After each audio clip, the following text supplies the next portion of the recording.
सुप्रभात छात्रों, मैं आपकी हिंदी की अध्यापिका आज आप सभी को कक्षा 4 का पाठ 10 का आगे पढ़ाने जा रही हूँ, जो कि उस पाठ में पूरी तरीके से पूरा नहीं हो पाया था। तो आइए जानें श्रवण कुमार और उनके द्वारा किए गए कर्तव्यों के पालन के बारे में कि किस प्रकार श्रवण कुमार ने अपने पिता और माता के इच्छाओं को पूरी करते हुए अपने पुत्र होने के कर्तव्य को पूरा किया। तो यहाँ तक हमने पढ़ा था कि किस प्रकार राजा दशरथ द्वारा उनके धनुष से तीर से श्रवण कुमार की हत्या हो जाती है और वो मृत्यु को प्राप्त हो जाते हैं। जब वो ये सूचना आकर उनके माता पिता को देते हैं तो उनके माता पिता ने श्रवण कुमार के मृतक शरीर के पास खुद को ले जाने की उन्हें आग्रह करते हैं और राजा दशरथ उन्हें श्रवण कुमार के शरीर तक लेकर जाते हैं। तो माता रोते हुए अपने बेटे को छूते हुए रोती है और कहती है कि हाय पुत्र, क्या हुआ? हमने तुम्हें क्यों जल लेने भेजा?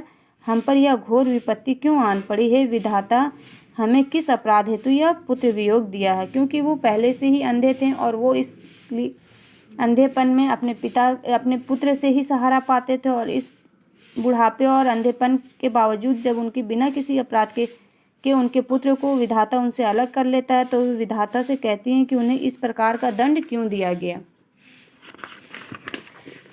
अब हमारे इस संसार में कौन है? कोई नहीं पुत्र।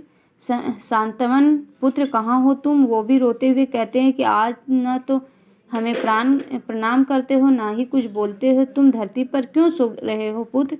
हमसे क्यों रूठे हो? बोलते क्यों नहीं हो? हाय हाय पुत्र, यदि तुम मुझसे नहीं बोलना चाहते हो तो अपनी माता की ओर तो देखो, बस इसी से कुछ बोलो। अरे मेरे हृदय से लग जाओ पुत्र। वो अपने बेटा को रोते हुए उससे अपने पास बुलाने के लिए कहते हैं। माता भी रोती और कहती है कि अब मैं किससे मुख से मधुर स्वर में मनोरम शास्त्र चर्चा सुन सकूंगी। उनके पिता भी रोते हुए कहते हैं कि अब कौन स्नान संध्योपासन आदि करके मुझ बूढ़े की सेवा करेगा? अब कौन हमें कंदमूल और फल लाकर भोजन कराएगा? पुत्र, मैं नेत्रहीन तुम्हारी इसी तपस्विनी माता की भरण पोषण किस प्रकार करूँगा? पुत्र, तुम अकेले ही यमराज के पास चले गए। ठहरो पुत्र, कल मेरे और अपनी माता के साथ इसी महायात्रा पर चलना। शोक से व्याकुल हम दोनों क्या तुम्हारे बिना जी पाएंगे? कदापि नहीं। अब हम शीघ्र ही यमलोक की राह लेंगे। माता पिता अपने पुत्र के वियोग से बहुत ज़्यादा दुखी होते और वो चाहते कि वो भी मृत्यु को प्राप्त हो जाएं। इस प्रकार के दिन स्वर में रोते रहते हैं। उसी समय वहाँ धर्मज्ञ मुनि कुमार निम्न वाक्य कहकर अपने पुण्य कर्मों के प्रभाव से दैत्य रूप धारण कर स्वर्गलोक को चला जाता है। जाते समय वह माता पिता को निम्न सब कहकर आश्वस्त करता है। श्रवण कहता है कि आप दोनों की सेवा करने के कारण महान स्थान को प्राप्त हुआ हूँ।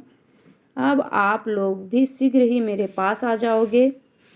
माता दशरथ से कहती है कि राजन, तुम्हारे कारण उपस्थित हुई विपत्ति की इन घड़ियों से मुझे पुत्र वियोग जैसा कष्ट भोगना पड़ रहा है, ऐसा ही तुम्हें भी भोगना होगा। तुम भी पुत्र शोक से काल के गाल में समा जाओगे। यह मेरा श्राप है हे राजन। इस प्रकार दोनों अपना अपना शरीर त्याग देते हैं और राजा दशरथ को भी वो लोग ये श्राप देते हैं कि तुम भी अपने पुत्र के वियोग को झेलोगे। और इस प्रकार ये पाठ समाप्त होता है।